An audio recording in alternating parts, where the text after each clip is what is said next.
तो कैसे हैं मोदी भक्तों? उम्मीद करते हैं आप लोग अच्छे दिनों का मजा लेते होंगे। आज एक बहुत ही ऐतिहासिक दिन है, बहुत ही बेहतरीन दिन है किसानों के लिए, देश के लिए और उन तमाम लोगों के लिए जो इस देश की असंवेदनशील सरकार के घटिया नीति पर हमेशा उंगली उठाते हैं, हमेशा उसके विरोध में रहते हैं। उन सब के लिए आज एक अच्छी खबर है। आज मैंने कुछ नेताओं के ट्वीट और कुछ नेताओं की खबरों को देखा। मैंने कुछ कहीं पर उनके फेसबुक पोस्ट को देखा, इवन कि हमारे यहाँ के जिले के जो पूर्व सांसद है उनके भी मैंने पोस्ट को देखा कि किसानों के जो कृषि कानून के ऊपर में जो विरोध हो रहा था उस विरोध को देखते हुए मोदी जी ने जो इस किसान के कानून को वापस लिया, ये उनकी संवेदनशीलता दिखाती है। देखिए इन घटिया बेवकूफ और जाहिल नेताओं की बातों को सुनिएगा।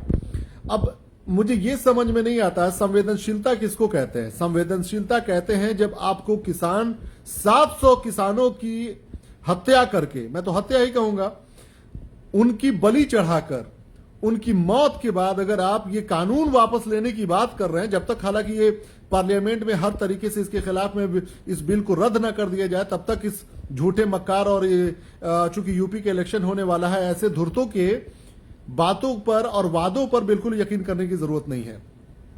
अगर आप किसानों के ऊपर गाड़ी चढ़ाकर उसको कुचलते हुए चलते हैं और फिर आप कहते हैं कि बहुत संवेदनशील है, जिस मंत्री का लड़का, जिस मंत्री का गुंडा बेटा जिसने गाड़ी चढ़ाई उसको गिरफ्तार करने में आपने समय लगा दिया, जिस बलात्कारी नेताओं का आपने हमेशा समर्थन दिखाया, वैसी सरकार को अगर आप संवेदनशील कह रहे हैं, आप ऐसे गुंडों को, जो सेंगर जैसा गुंडा जो किसी का बलात्कार करके उसको मार देता है, उसको बचाने के लिए तिरंगा यात्रा निकालते हैं, और वैसे लोग अपने आप को अगर संवेदनशील कहते हैं और उसके नेताओं को संवेदनशील कहते हैं, तो मुझे लगता है आपकी बुद्धि भ्रष्ट हो चुकी है।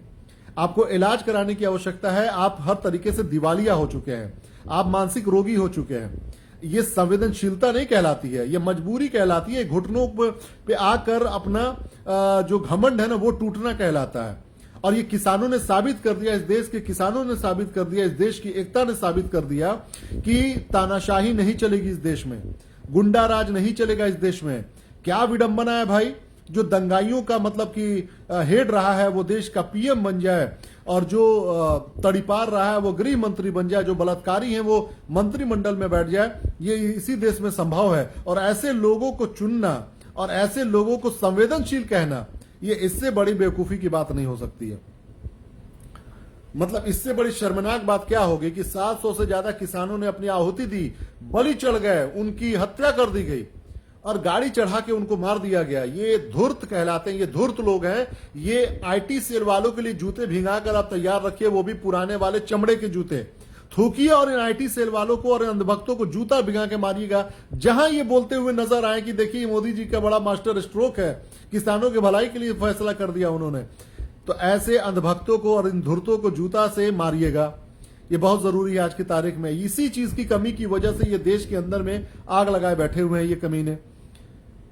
ये तीनों कानून जो पिछले कई महीनों से किसान इसका विरोध कर रहे थे, कई बूढ़े, कई बुजुर्ग, कई महिलाएं अपनी जान गंवा दी हैं, और अपने आप को ये फिर कह रहे हैं ये गुंडे की बहुत हम संवेदनशील नेता हैं।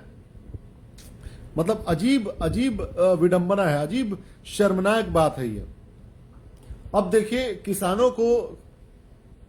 किसानों के बहाने यूपी का इलेक्शन आप करना चाह रहे हैं, वो सबको पता है कि आप ये कानून वापस नहीं लेंगे तो किसान वैसे भी अब आप पर यकीन नहीं करने वाला है।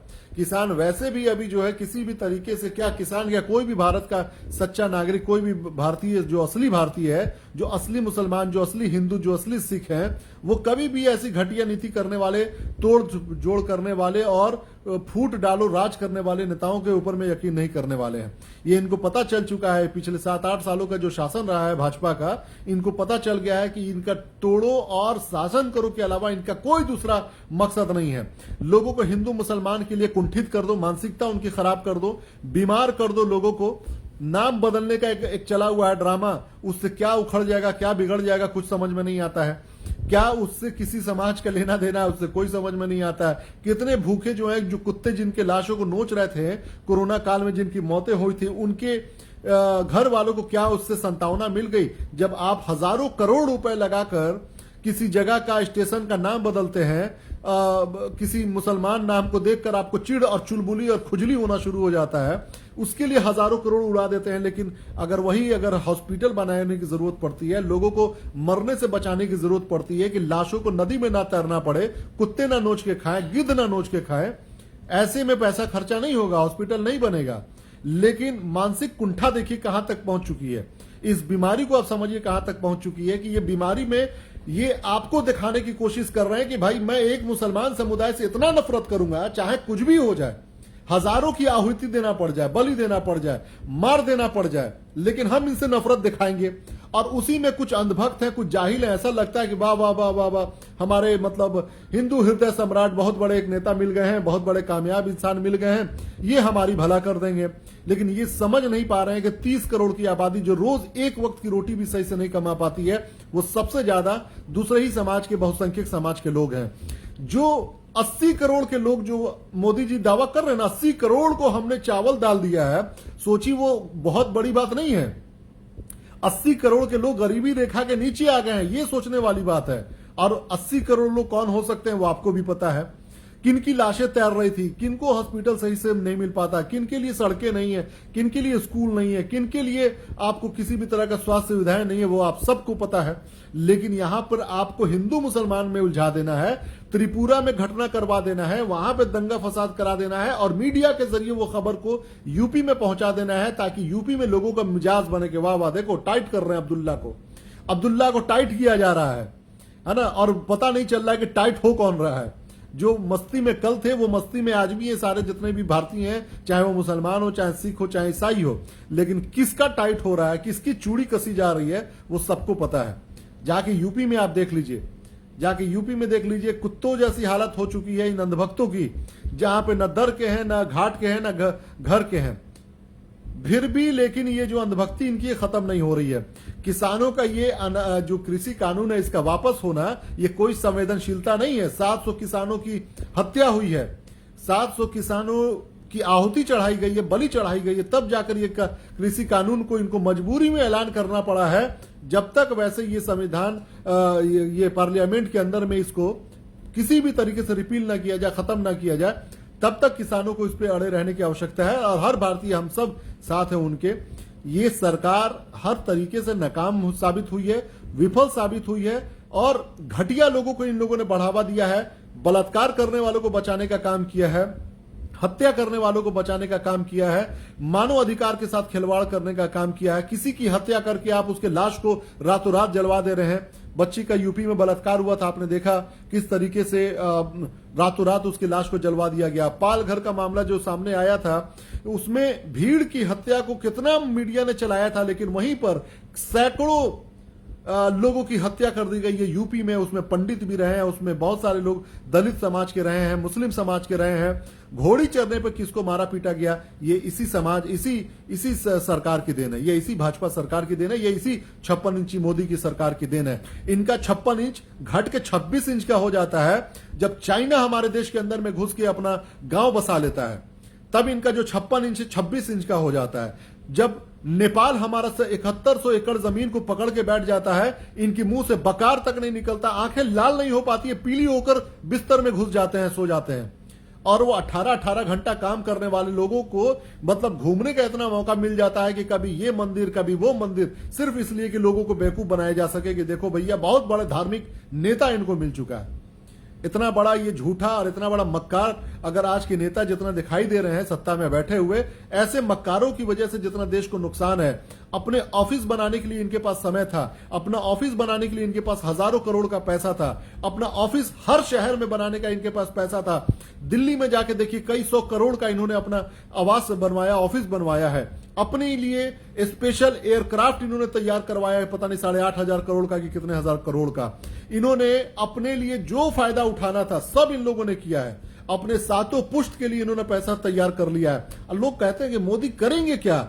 अरे भाई मेरे, वो जितने बड़े मक्कार झूठा नेता है, मतलब मुझे ये समझ में नहीं आता कि आज तक इनके कोई क्लासमेट क्यों नहीं दिखाई दिया, आज तक इनके साथ चाय पीने वाला क्यों नहीं दिखाई दिया, आज तक ही घड़ियाल से खेलते हुए कोई बच्चा क्यों नहीं दिखाई दिया।